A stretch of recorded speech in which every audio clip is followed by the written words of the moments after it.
Like, we can actually be our own internal support system. We can't change the mistake. All we can do is learn from that. How do we start to separate who we are from like what we produce?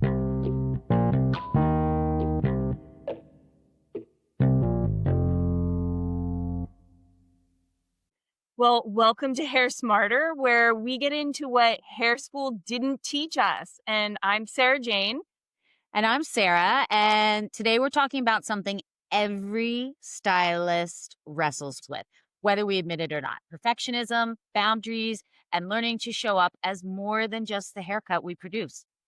Our guest today knows this intimately. She's a yoga teacher, she's a counselor in training, and a self-described recovering perfectionist. Please welcome Gretchen Williams.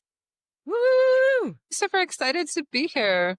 I love being reunited with my hairdresser friends, Woo woo. especially to talk about something so important. Yes, definitely. What I wanted to add into Gretchen's introduction was, along with all of the amazing things that she is, a yoga teacher, a counselor in training, she's also a Thai massage therapist. She also has worked in our industry. So she knows us hairdressers very intimately. And I think that's really relevant and super important to today's conversation. Yeah, so true. I started out working at the front desk when I was in my 20s as a receptionist in an Aveda salon in St. Paul, Minnesota, where I grew up.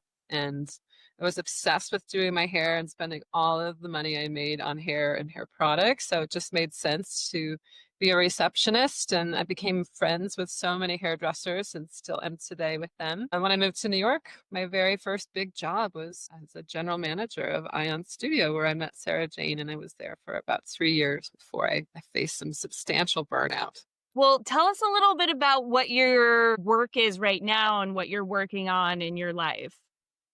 So I finished my master's program this past May. I have a master's degree in clinical mental health counseling, something I never ever dreamed or imagined I would do with my life. I used to be a pretty serious athlete growing up and used my body to achieve success and acceptance and a sense of belonging.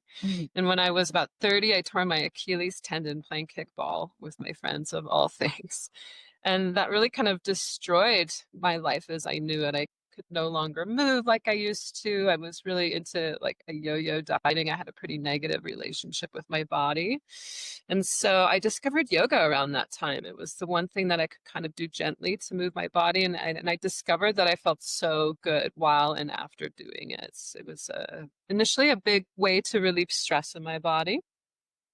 But over time, as I practiced consistently, I really started to learn a lot more about myself, the way that I think, what my patterns of thought were on a regular basis, and just kind of developing that mindfulness practice, which they talk so much about when you take a class. And I really just anchored myself into that and continued to practice regularly. And when I moved to New York, I pretty quickly realized this place is going to tear me apart if I don't take care of myself. And so I really just laid down that internal boundary with myself that I had to do yoga at least like 5 days a week, if not every day.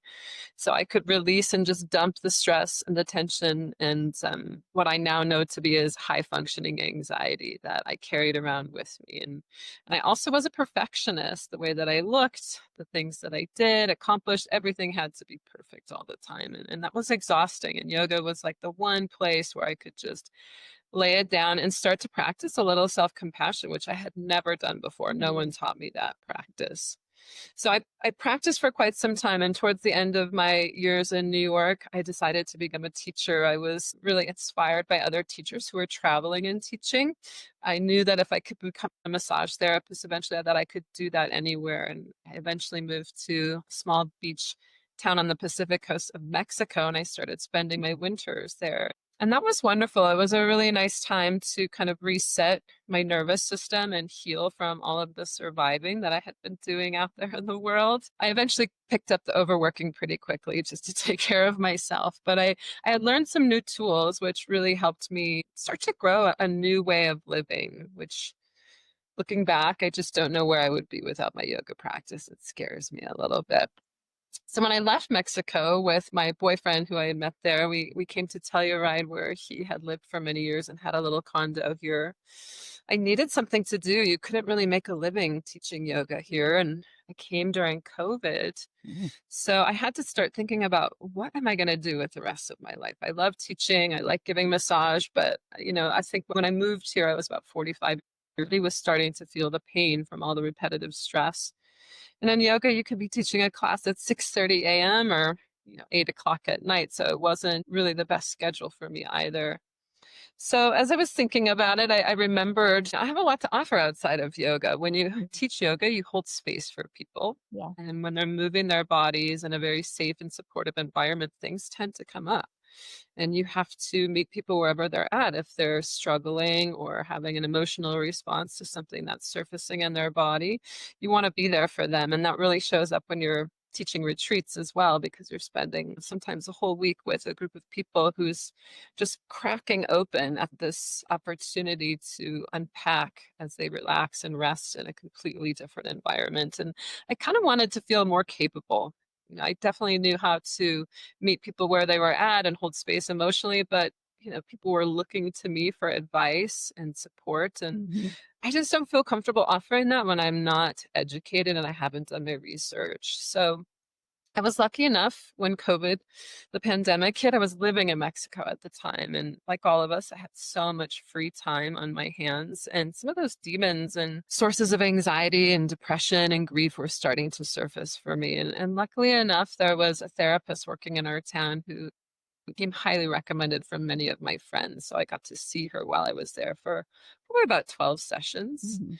And when I eventually moved back to Colorado, I had met someone I was working with who was in a program for mental health counseling. And I thought, that's something I want to explore. Like, I'm obsessed and very passionate about human beings. I love hearing their stories, where they come from, meeting their family, hearing about their life path, their choices, how they got to where they are. And I really care about the human body. I really love exploring physiology and neuroscience. So it just seemed to kind of started coming closer and closer together. And I happened to have that conversation with a coworker of mine, like, what are you doing? How did you get started? Which programs are you interested in? And she said, if I had to do it all over again, I would pick this particular program, which is the one I ended up going with. And so now I'm here. And now that I've graduated, I've got about 1,300 hours of direct service with clients under my belt. I work at a community behavioral health practice about 90 minutes drive away from where I live. Oh, wow. And I see clients who mostly are on Medicaid. And most of my Medicaid clients are working or they're from families and they're struggling. I'd say about 90% of them have pretty complex trauma and PTSD. And then some are, a little bit easier, but I love it. It just felt like a natural fit. As soon as that word counselor or therapist popped into my mind as a potential job path, I was like, that's it. I'm ready for this. Mm. Amazing. Amazing. Well, congratulations on graduating. Yeah. But you're Thank really you. bringing like mind and body and breath all together in a space that really speaks to us as hairstylists, because we kind of do all of those things too without having the degree. We're holding space for people. We're using our bodies. We're standing on our feet all day, running around like crazy. And yeah, we could really use some help from you. Yeah, for real. Well, let's get into it for sure. Gretchen, I love that you describe yourself as a recovering perfectionist. This literally is the best thing I've ever heard, and I may just steal that from you. I think that it hits home for so many stylists as well. So, how did you begin letting go of that need for like flawless results? Recovering implies the potential for relapse, and relapse is the final stage. There's stages of change, and it's helpful to know them. It's pre-contemplation, which I don't have any problem. I'm not even aware that I'm a perfectionist. The next would be contemplation, like, gosh, I really notice how hard I am on myself when something doesn't go well. And then there's planning. Like, I think I want to do something about this. And then there's action. You're starting to pay attention to your thoughts, like really just being present in the moment and noticing. Noticing is my favorite word. It's a non-shaming word to notice what's coming up for you and just offering that space. And when we notice, it changes the way our brain decides to go. The next step would be maintenance. So I've been a recovering perfectionist for over 10 years now. So when you are recovering perfectionist and you're in that stage of action and maintenance, those two stages, people start to notice change in you and they might even say something.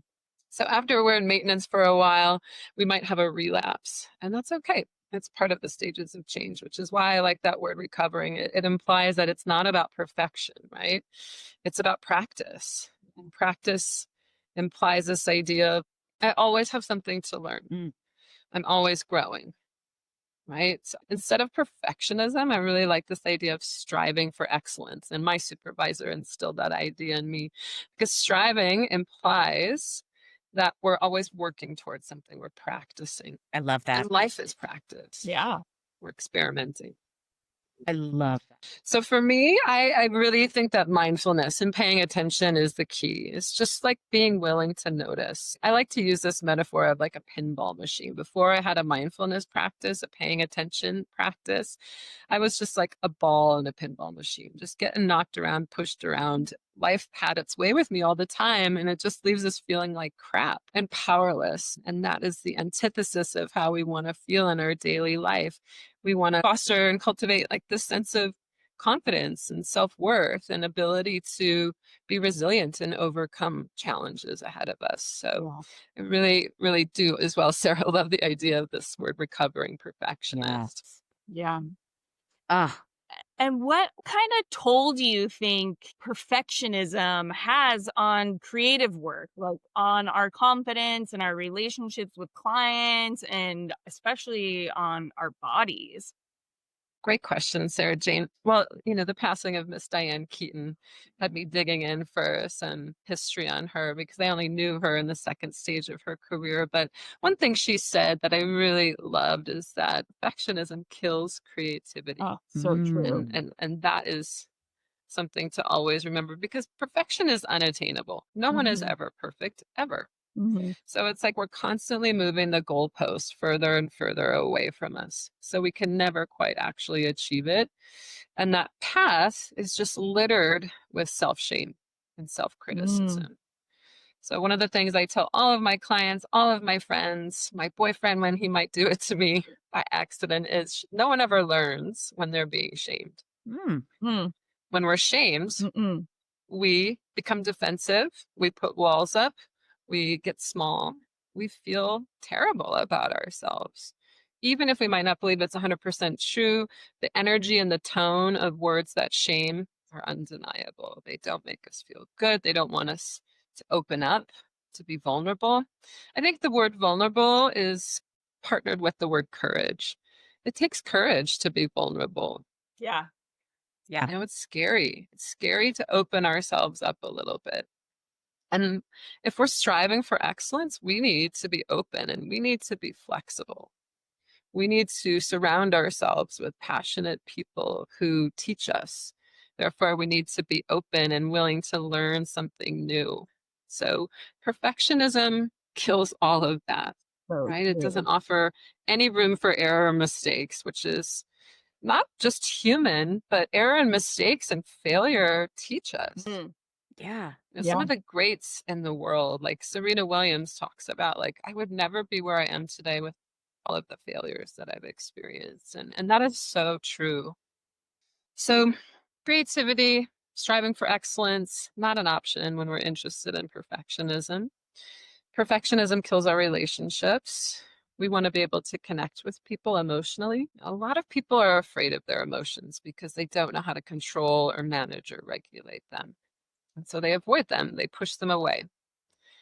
And, being the only species there's 8,500 species on this planet plus. Wow. And we're the only ones that can be conscious of our emotions. Wow. The only ones. So, So I think they're pretty important, right? They help us learn and grow.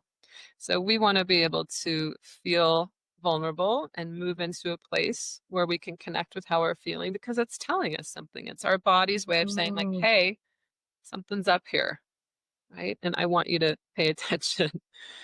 And that's so important. Like, I love the daily check-in, and I do it like all day long, and I coach and teach my clients to do it as well. And it's not a big deal. It just takes practice. But you're just constantly over and over while you're standing behind the chair with somebody and you notice your focus is kind of fading. You might be tired. You're not really into it. Maybe you're bored or you're just not present, right? And presence is a gift for both ourselves and for whoever we're with. Being able to have that check in with yourself, like, how am I feeling right now? What's going on? It could be a physical thing, like, oh my gosh, my neck is so tight, my posture is kind of sluggish right now. It could be my breath is really shortened, compacted. I need to lengthen that out. It could be, wow, I'm just feeling so sad. I heard a terrible story about someone close to me, something bad happened, and I'm just heavy. It's just that constant check in so we can address and pay attention to maybe what it is that we need. So, Harvard did a study quite some time ago about the effects of stress. And they found out that when people view stress as an opportunity to learn about how to take care of themselves in that moment, they achieved better test results and completed more tasks than people who just ignored their stress. Mm. So that daily check-in, that multiple times a day check-in is really powerful. It can immediately change the direction. It can offer your body a sense of like, I got you. Mm. I'm paying attention. I'm gonna take care of you. And when we don't have that, that's when like the seeds of anxiety, depression, mental health, as well as physical sickness and illness start to surface. So really paying attention to ourselves at any given moment, at any time of the day, especially when things are becoming stressful, is super important. Stress is a big killer of our presence, of our awareness, of our mental health. It's worse than dealing with trauma. It has a bigger effect on our physiology than trauma and accident, terminal illness, all of it. Stress is that constant, like going against the balance we are trying to hold in our bodies. Long answer. Well, But a great answer for sure. I just learned Right? so much. Like, we can actually be our own internal support system. We That have is, to be our own internal support system. Yeah. it's so smart. And honestly, one of the things you said, I wrote it down while you were talking because, perimenopause. So I forget everything. But when you were speaking about this perfectionism and how it kills creativity, it just dawned on me. It's almost like trying to play it safe, right? Like, oh, but if I do this, like, I don't want to take the risk of maybe this bang looking amazing. I'd rather them not complain about the haircut. Like, then they can have like the perfect haircut and I can stay in this safe space. Is that sometimes what happens or? Definitely. I mean, I can think of so many projects I didn't begin Mm. because I just thought there's no way I can achieve these really crazy standards and ideas that I have for me. Instead of, let's take it step by step, moment to moment, day by day. Let's be curious about the possibilities rather than focusing on all of the expectations and judgments and demands you have of yourself. I mean, I did it this morning as I was preparing for this. I told Sarah Jane, I'm a little nervous. I I'm know. afraid I'm going to forget what to say. And, that will just make me feel terrible about myself. So she's like, I feel that way too. Yeah. And that's nice to talk about these things because we're reminded we're not alone in our struggles. Oh, And so and I true. just, took a moment. I noticed that feeling inside of me, that feeling of anxiousness, and I'm not going to be good enough. And I'd rather just cancel this thing than embarrass myself. And I thought, let's get curious. I Like, love what it. could happen today? Oh, that Yeah, is so amazing. change things quickly. Yeah, we all do feel like that. We really do. It's like as soon as you are vulnerable, it's like, oh, everybody feels this way, right? One of the things that I think happens with stylists a lot is, and I'm guilty of this for sure, is that stylists often replay these bad haircuts in our heads for days. Yeah. We could do 25 amazing haircuts, and the one that got a little too short will be in your head for days. You get hot, you're like, ugh, this is awful. Like, from your perspective, what does that kind of rumination or playing it over and over again do to us? And honestly, How can we stop that spiral? Well, we're training our brains Mm. what's available to us when we're making a mistake. So there's actually a system in your brain that recognizes and is always looking for mistakes. Mm. And it says, like, oops, you made a mistake. Stop, pay attention here. So that's good. It gives us some self awareness, that opportunity for self awareness. But when gone too far, the cycle, the not paying attention, the letting it just go on, constantly thinking about it. I remember I became a yoga teacher in New York City, great place to learn from amazing teachers. And I taught a class and I remembered I messed something up, as all teachers do. And I thought about it for like 3 days straight. I was so mortified. I thought everyone thinks I'm terrible. I just couldn't get out of it. And one day I realized, I'm like, God, I've spent so much time and energy and brain space on this when what else has been going on that I've missed that I want to be a part of? So what you can do is really simple. It's part of that check-in process or that noticing that I mentioned before. There's another part of your brain. It's the control systems in your brain that can kind of come in and support that part of your brain that noticed the mistake. So as soon as you just notice, like, oh, I've been thinking about this a lot. I can't get out of this cycle. It's been going and going and going. Now, I just used the word can't. So can't implies nothing's going to change.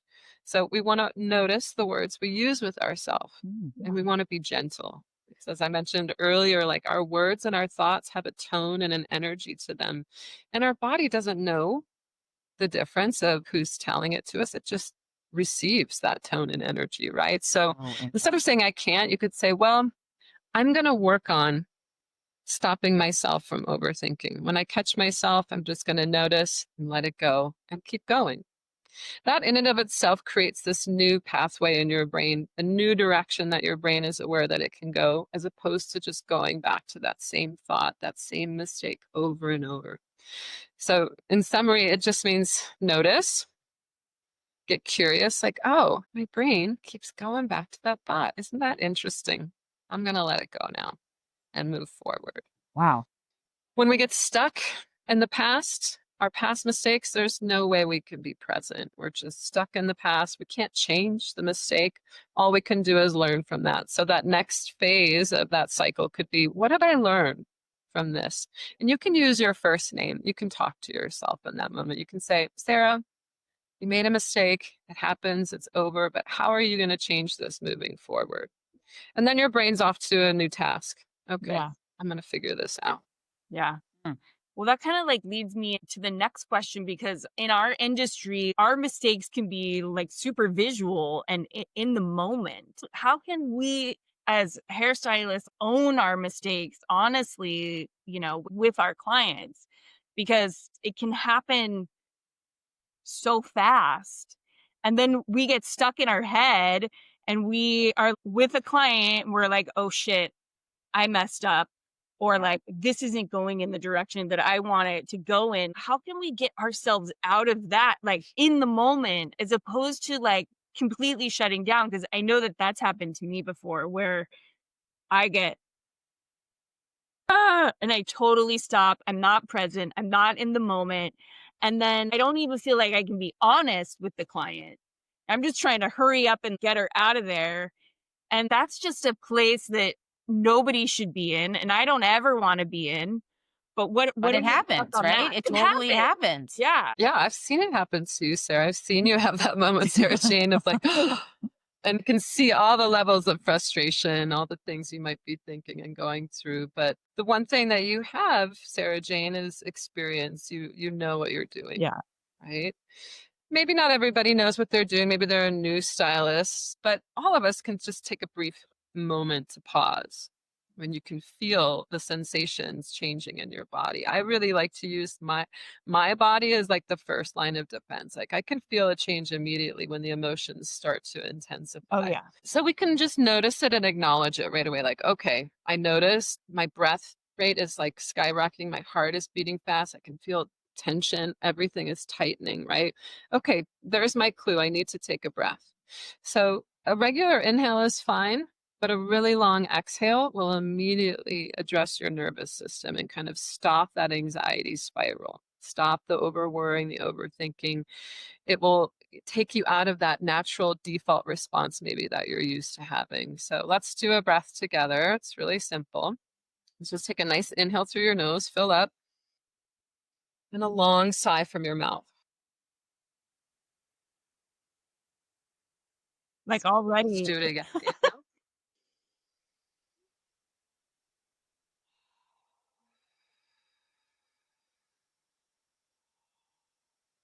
How do you guys feel after that? It's Like so remarkable. much more grounded. Also, I feel like we might be attracting another crowd with the ASMR of us breathing. But I feel like it really does. I mean, all jokes aside, like it really does make you feel like present. It really does. I mean, Right. I was like Nothing. anxiety just thinking about the example that I was saying. Like my Yeah. palms got sweaty and now I'm like, I'm fine. I think the quickest way to address our nervous system and the shifting into that stress response is through our breath. And, there's all sorts of different breathing exercises, but a lot of times, like when you're in front of a client, you're not going to do like this wonky, cricky sounding breath work, right? Yeah. But the long exhale, no one really notices. And if they do, they're going to mirror it with you, Oh. which creates too much calmer people, which is really cool. And when our mirror neurons are activated in our brain, like when we take a class or with somebody in the chair, when we can see other people that we're with, the mirror neurons also are the home of compassion and how we Mm. activate compassion in ourselves. So when you make that mistake, it's like you can say, oops, I made a mistake. I'm going to take a breath and acknowledge it and just take a moment to like address my body and its response. And then I think that I've learned, at least with myself, both as a yoga teacher and a therapist, we can always hit the redo button. Now, when you're cutting hair, maybe you've already made that cut, right? But if I'm teaching a yoga class and I've made a mistake, I know probably somebody is aware of it. I used to catch mistakes all the time before I was that recovering perfectionist. So I just simply address it. I'm like, oops, I forgot. Or oops, I did that wrong. And then I immediately go into fixing it. I don't make it a bigger deal than it needs to be because no one really truly cares. Maybe that's true for a yoga class. Hair, maybe a little bit more pressure for it to be perfect, right? Or to look really, really great. To strive for excellence is what hairdressers are doing. So just being honest with your client, like, this is not quite right. I don't want you to worry about it. I'm going to get back to it later. And then just move on. The Hmm. client is going to follow your lead. I once had a hairdresser who I could tell she was always so nervous when she was cutting my fringe, and it made me nervous, right? So Mhm. your body language, your emotional state of being, your level of anxiety, your client is going to pick up on that in a second, unless they're totally dense, which I think we can give our clients a little bit more credit than that. So really just working to regulate yourself, and manage is a better word than regulate. So when is it appropriate to acknowledge the mistake? Is it right now when they're in the middle of a really deep story? Or is it maybe when I have a moment to sneak something in? Or maybe after I've fixed it, I can say, I did something that I didn't quite like. I've been working on it, but I just want you to know if you don't like it, you're at home, it's not working for you, just get in touch with me and we'll set up a time to come and address it. Mm. I Done. love that. I love this. And this is actually something I started implementing. So, like, I feel, I don't know, maybe the past year, I've been saying to every client that leaves, whether I've known them for 20 years or known them for 20 minutes, I'm like, listen, if anything doesn't work for you, please, please, please reach out. We can adjust whatever you need adjusted. I'm here for you, team hair, all of that. And honestly, I've had quite a few people just like either text me or be like, hey, you know what? The bangs are a little long. Can we like make them a little shorter? Or the layers aren't sitting right and whatever. The perfectionist in me would say, like, oh my God, I don't know how to cut hair. All these people are like, calling and telling me that I didn't do it right. But the creative in me is like, oh my God, this is so great. These people who never had that before with a stylist can actually feel comfortable enough to come back in and we can make it what they want it to be. So it's so interesting how it changes your entire career path like that.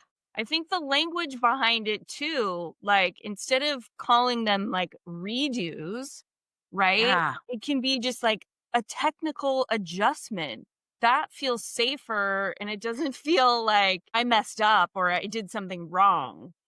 Right. Great point, Sarah Jane. Words are powerful, right? Yeah. And call it what you will. But I love it because you're teaching people how you want to be treated. Ugh. And that's another favorite phrase of mine. Like, teach your clients how you want to be treated. Sarah says, "Hey, something's not working for you at this cut. Please just let me know." And just know that it's not a big deal. I'm not here to be pleased. I want you to feel good about your hair, and it's just fine to come in. So you're modeling for them that it's okay to express dissatisfaction, Yeah. right? We're not Yeah. always going to be satisfied. We want our clients to feel comfortable with us. It's an open exchange of creative forces. Yeah. We're working to inspire our clients to trust us, Yeah. right? I love It's Yeah. pretty cool.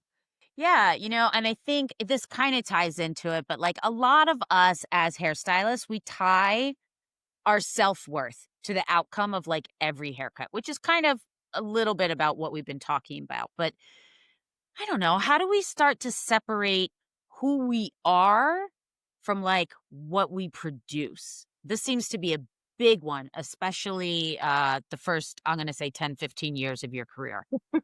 What are your thoughts? Well, I would say this is entering into the realm of people pleasing.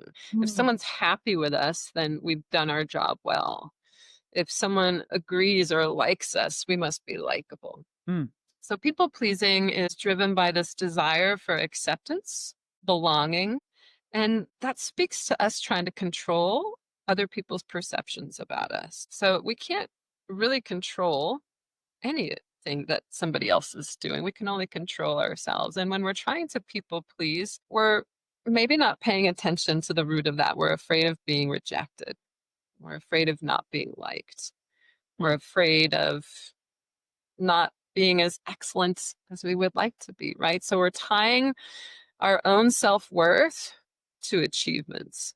And I grew up in a household like that. Like my parents loved me and they taught us to work hard, but I only knew I was going to get a big dose of congratulations and pride and joy if I achieved something, maybe as an athlete or as a student. So as I get older, it's much harder to feel good about myself just on an everyday average basis if it's always tied to a goal. And again, if we're in the realm of perfectionists and people pleasing, those goals are always moving further and further out of reach. We get somewhere we want, not good enough. We got to keep going, right? So we really want to notice when we're in that realm. If someone's happy with my work, then I can feel good about myself. We want to be able to think more about our own needs and our own boundaries and what happens when we don't meet them. What happens when we turn our back on our own needs to make somebody else feel better is anxiety, is depression, is that continuing cycle of perfectionism, of criticism. We're not good enough. And what's hard about people pleasing and tying our success and our self worth to our achievements is that we get a lot of positive reinforcement for that, right? Oh, we can count on her. She always will take care of us. She'll always be there for us. She shows up all the time. She's really easygoing and really calm. I grew up in a household full of conflict all the time. I'm the youngest of 7 kids. It was just like screaming and yelling. The minute I hear someone upset, I cringe and I do whatever I can historically to make people feel better. Right? Because I don't want to have to feel this way in my body when that happens. So people pleasing becomes kind of like a way to feel safe, right? But safe isn't always what we need.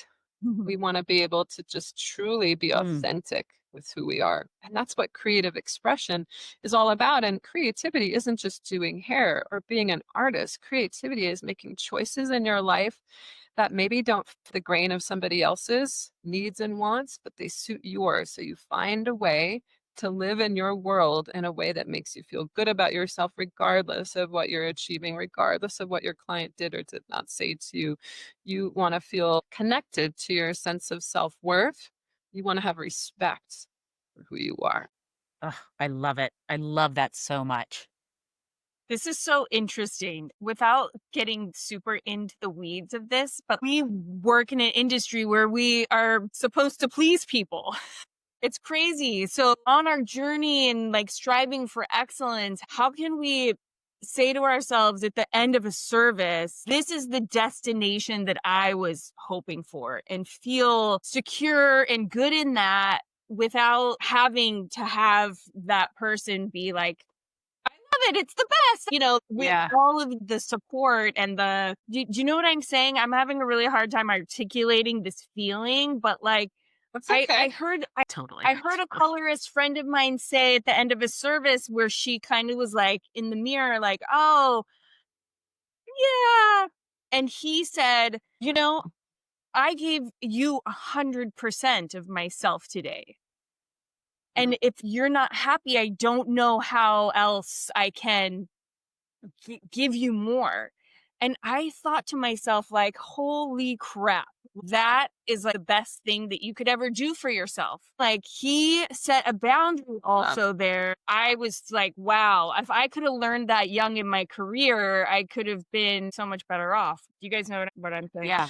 I think you're talking about like not needing to rely on external validation to feel good about yourself. Yeah. Am I right? Yeah. Like, I gave you everything that I can give you. And kind of the rest of it is like you either like it or you don't, right? And if they don't, then maybe it's not the best match.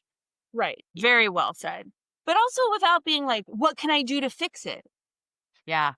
Yeah. In that people pleasing Right. mode that we can Yeah. be in all the time, where you're just secure in your work, right? Yeah. And that takes practice and consistency without the criticism, Yeah. right? So when you're new in your career, you have to give yourself maybe a little mantra. And really at any stage in your career, like, I'm still learning and I'm still growing, Mhm. but I value what I bring to the table. I am good at what I do and I have amazing taste. Where, as a Mhm. therapist, I might say, like, I have a natural instinct for watching people's body language. I can tell when something's not quite right, Mhm. right?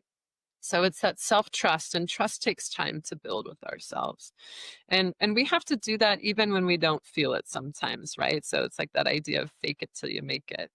And it can be really hard when you're with somebody else. I mean, I've seen so many different clients come into that salon in New York, and managing expectations is a really important skill to buy you some of that space where you can express some boundaries. So clear communication with people up front about what it is that is actually possible with their hair. I think that's always under communicated. We can always do a better job with that. But at the end of the day, whether it's a therapeutic client or a client sitting in a stylist chair, if we've done everything that we can, we've listened, we've validated what they want or how they feel, that's all we can do. We are not responsible for or in control of somebody else's emotional reaction to what it is that we're telling them or showing them or giving them. If we try to take that away from them, we are robbing them of the opportunity to do the work that they need to do. Mm. There's so many people critiquing business owners and stylists and teachers and therapists. But I really am liking the trend that I see on certain apps of like, let's review the rider in the Uber Yeah. car. Let's review the renter who came to the Airbnb, right? Let's review our clients who are in our chair. Mhm. I like to believe that people come to us not so much for a reason, but we're crossing paths with another human being on this planet that's, you know, stumbling through the universe at this very same place at this very same time with one another. I think we might have something to learn from one another. Mm. Right. So if you're modeling being open to them and what they have to say, maybe they'll start to learn a little bit of that too. Another way that's very concrete that we can do this is when we take on new clients, like using the power of written word, verbal communication, and reminder. So if you have a new client, maybe each new client gets a little card. It's got a picture of your work or you, something that they're not necessarily just going to throw away. And it talks about reasons, policies that you have in order for them to be served in a better way so they can get what they want, yet so can you, right? So that might be like, I have a 15-minute late policy. You're past 15 minutes. I know it sucks, but I've got 7 other people today. I can't see you. We'll reschedule you, right? You want to have that communication as well. And you want that reminder to be maybe on your Instagram feed once in a while. Mhm. Another one is, I'm a hairdresser. I'm not a magician and I'm not a therapist. Please be mindful that oversharing can sometimes take me off task and remove my focus from your hair to whatever it is you're talking about.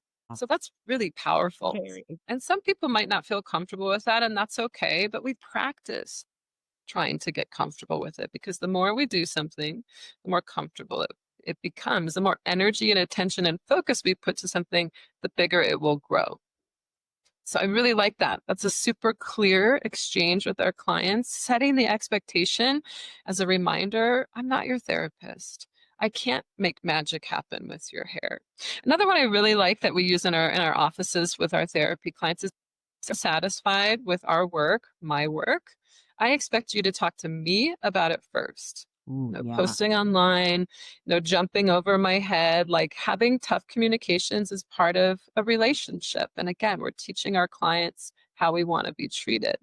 If you're not happy with my responses, then the next step is to talk to my manager, right? My manager is someone you can speak to. If you're not happy again, then you can go speak to a governing body. Then if you want to take it to a social media review site, right, we can't stop that, but there's things we can do along the way to protect ourselves, as well as continue to grow that relationship with someone else. Because the truth about relationships, any relationship we have, is there are always going to be ruptures. There's always going to be hurt feelings. There's going to be breakdowns of communication. There's going to be sometimes estrangements, anger. But we teach each other how to repair, right? And when we can repair, we can move forward. We don't get stuck in the past. We don't get into this ugly space of, I don't like them, screw them, they don't know what they're talking about, right? Not everybody's going to like us. And as a people pleaser, that's not easy to grasp onto and truly believe and own. But it's true. You don't like everybody, right? There's just some people that we don't mesh with and don't fit. As a yoga teacher, when I moved to Telluride, Colorado, like, I had 4 people in my classes, and I was used to having sold out classes for many years. So it was a real crush to my ego at first. But I accepted it and I reframed it. It was like, well, you know what? Now I can really watch these bodies and get to know them and see how they move, as opposed to just trying to manage a giant room full of people and stay on task. Now I can really learn more about this person. I can spend more time in the chair. Let's say you have a slow day. That's an opportunity for you to get to know your client, for you to talk about future possibilities with your client, for you to talk with your coworkers about what inspires them. There's just so much more room and space when we try to reframe something negative, which I really love reframing. And eventually, I learned as my classes here in Telluride grew, like, very specific people would come to my classes, people like me who weren't interested in rigid thinking. They were people who were flexible of mind, who prioritized kindness as one of their personal values. And for me, I was like, I'm okay that these other people don't come to my classes. They're not going to bring me anything that I'm really interested in. And when they want to get interested in what I have to offer, then they'll come. But right now they're doing something else, and that's where they need to be. So I try not to personalize that too much. Like, it is what it is sometimes, and you can't make everybody happy. So true. God, so true.